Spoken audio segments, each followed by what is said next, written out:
तक हमारा channel subscribe नहीं किया तो अभी सब्सक्राइब करें और बेल आइकॉन को क्लिक करके हमारी लेटेस्ट वीडियोस के बारे में अपडेट जानें।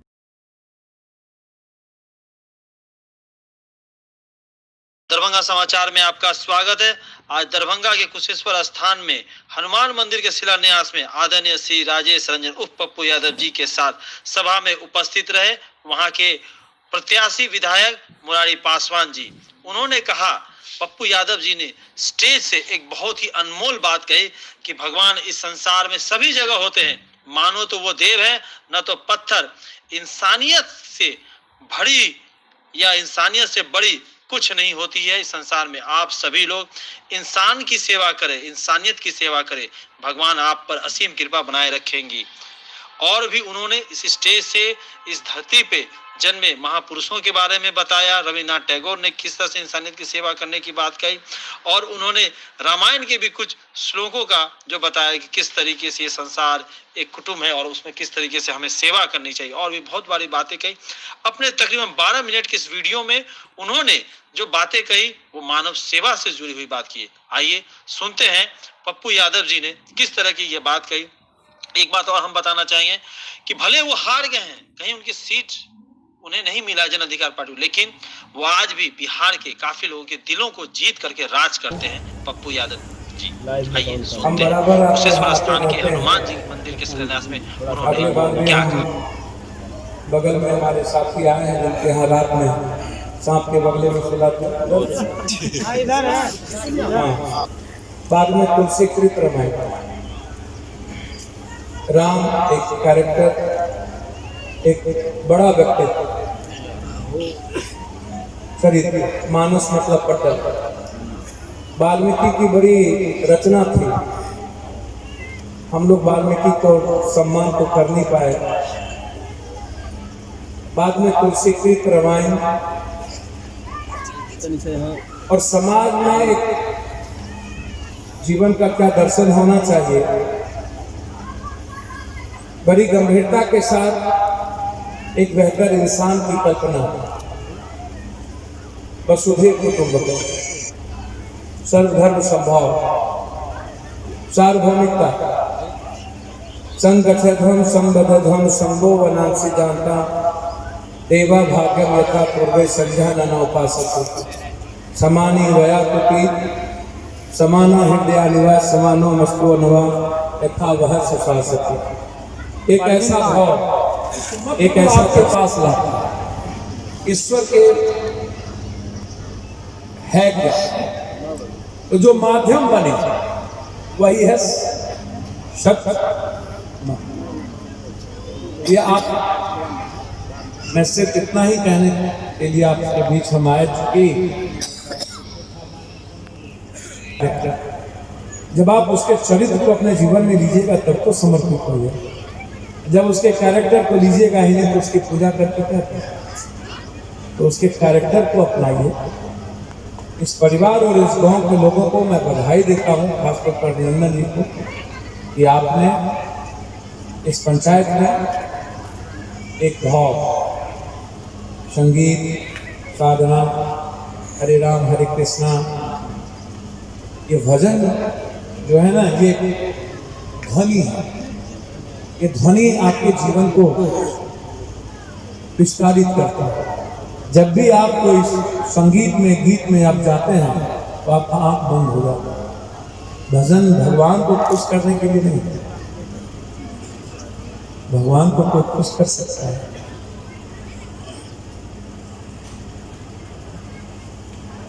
भगवान को कोई खुश नहीं, भगवान हमेशा मुस्कुराता है, हमेशा उनका नेत्र खुला रहता है। वो आपके लिए कोई छोटी छोटी चीजें, भजन बिना चैन न आए राम, या जो भी गीत गाते हैं, नए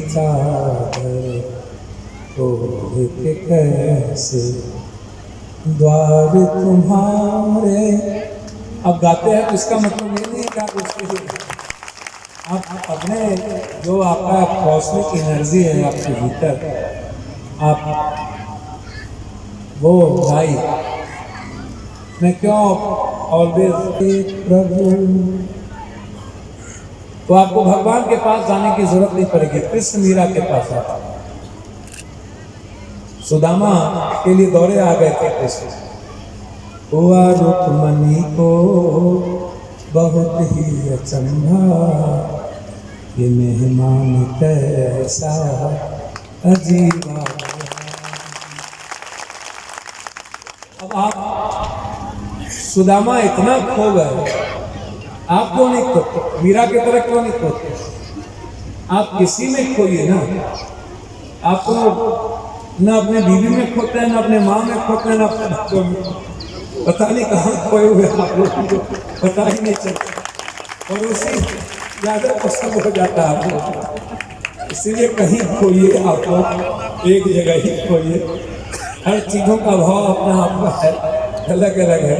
कोई गीत को आप अपने रूप से गा सकते हैं, ले सकते हैं, इसीलिए आप बहुत अच्छे हैं, बहुत आगे बढ़िए। संजोग से एक दिन रात में जंगलों में पत्थर की चोट से घर्षण हुआ और एक अग्नि का पत्थर प्रज्वलित हुआ, वो आग के रूप में निकला और पूरा जंगल भी जला, और उस पूरे जंगल में लगभग जानवर जल गए, लगभग। तो पहले लोग कच्चा खाता था, पक्के का स्वाद नहीं था। जब जानवर जला, कुछ फल भी जले, तो कच्चे पक्के के स्वाद के बीच में जो मनुष्य का सबसे बड़ा दुश्मन समझता था जानवर को, वो उस अग्नि से जला। तो लोगों को लगा कि दोस्त दुश्मन का दुश्मन दोस्त, मतलब जो हमारा सबसे बड़ा दुश्मन था, उसका जो दुश्मन था वो मेरा दोस्त हो गया। तो हमने सबसे पहले मजबूत रूप से हमने अग्नि की पूजा वहीं से शुरू की, और वहीं से हमने यज्ञ की कल्पना की। और तब हमने ओम भूर्भुवः स्वः तत्सवितुर्वरेण्यं भर्गो देवस्य धीमहि स्वाहा।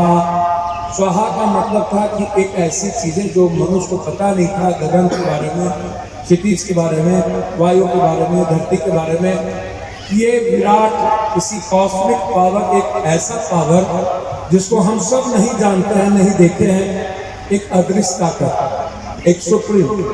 कहीं जाते जाते जाते जाते जाते जाते जब विज्ञान थक जाता है और मनुष्य की चेतना समाप्त हो जाती है, तो हम किसी बिंदु पर जाकर रुक जाते हैं कि इसके बाद क्या।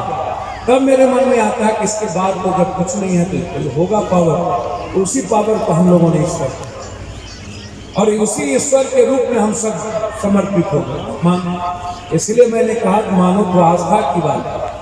हम जिस आस्था के साथ, अब छोटी छोटी बातें हैं, मैं आपसे कहूं कि मैं अभी यहाँ से कहीं जा रहा हूँ, किसी के घर ढुक जाऊँ, और मैं यह सोचूं कि आज लोगों से पूछूंगा हम पकड़ा जाएंगे, तो हम कहेंगे नहीं पता नहीं, लगता है कि आज शनिचर है, दिन खराब है, इसलिए हम पकड़ा। तो दिन खराब नहीं होता है, मनुष्य खराब होता है। कभी दिन खराब नहीं होता। ईश्वर किसी की बैर नहीं करता। माँ के 3 बच्चे, एक डॉक्टर, एक लंगड़ा, एक डकैत, माँ तीनों से मोहब्बत करती है, किसी एक बेटे से, डॉक्टर से धर्म नहीं करती। तो जब माँ बाइफरकेशन अपने बच्चों में नहीं कर सकती है, तो फिर दुनिया में किसी एक पावर ने सबकी रचना की, वो आपका बाइफरकेट कैसे करेगा? आप पापी हैं या गरीब हैं या अमीर हैं या यादव हैं या राजपूत हैं या दलित है या पासवान है या भूमिहार है या बनिया है, ये ईश्वर ने कब कल्पना कर लिया? या मुसलमान है, ये कब कल्पना कर लिया? ये तो हम सब ने बना दिया, हम तो उसी के एक बंदे हैं। हमारा तो पूरा सृष्टि एक खून है, हमारा ब्लड कोई अलग नहीं है। हमारी क्यों दुनिया से नहीं बनती है? क्यों पप्पू यादव को सब लोग दुश्मन समझते हैं? हम अमेरिका से लौट के आए थे, जब हम आनंद मार्ग उसके सामाजिक जो ये आप आडम्बर कर्मकांड को जो पैदा किए हैं और जिसमें समाज को बांटे, तो सबसे पहले आपने मूलवासी गरीब जो था, जो दुनिया की रचना की, उसी की रचना को, उसी को आपने बांट दिया। आपने क्या किया? जिसका इतिहास था, मैं उस पर नहीं जाऊंगा, मैं सिर्फ भगवान पर आज इतना ही सिद्ध कहना चाहूंगा, निराकार है, आप निर्गुण है, याद रखिएगा। आपसे बड़ा भगवान कोई नहीं है। बस आपको ये समझ लेने की जरूरत है। आपके छोटे छोटे आचरण से किसी पड़ोसी को मुस्कुराने का अवसर ना छीना।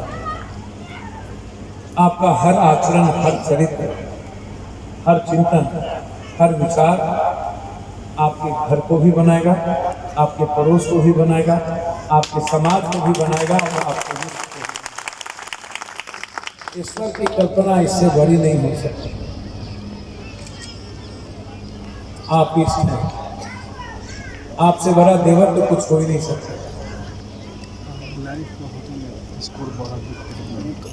आपकी मुस्कुराहट में मेरी जिंदगी का सबसे बड़ा खुशी है। जब बच्चे मुस्कुराते हैं तो माँ पागल हो जाती है, जब आप मुस्कुराते होंगे तो ईश्वर पागल होता है। तो फिर ईश्वर को पागल करने के लिए मैं आपकी मुस्कुराहट को क्यों न देखूं, ईश्वर को देखकर।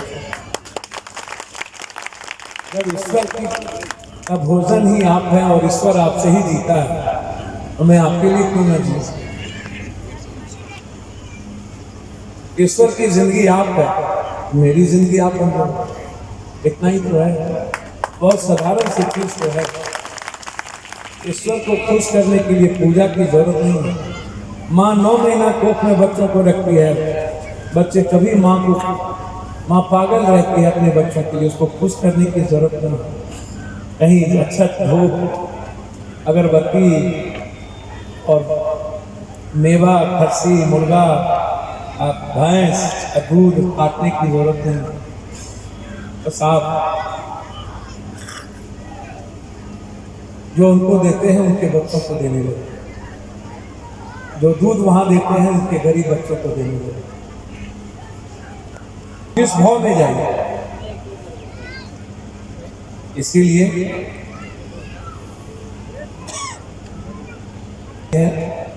धर्म को, इस बल्ब का जो धर्म है प्रकाश देना, यही इसका कैरेक्टर है। सूरज का जो धर्म है प्रकाश देना, वही उसका कैरेक्टर है। जो आपको हम स्विच दाबेंगे और वो जलेगा, वही उसका धर्म है। साधना और अध्यात्म ये दोनों मानव निर्माण की, और God guide by nature and nature guide by God. प्रकृति और परमात्मा नैसर्गिक ऊर्जा का एक शाश्वत शक्ति है, जहाँ परमात्मा नेचर के बीच नहीं जाते और नेचर परमात्मा के बीच नहीं। दोनों ये जो भक्त है ना, यही परिस्थितियों का निर्माण करता है।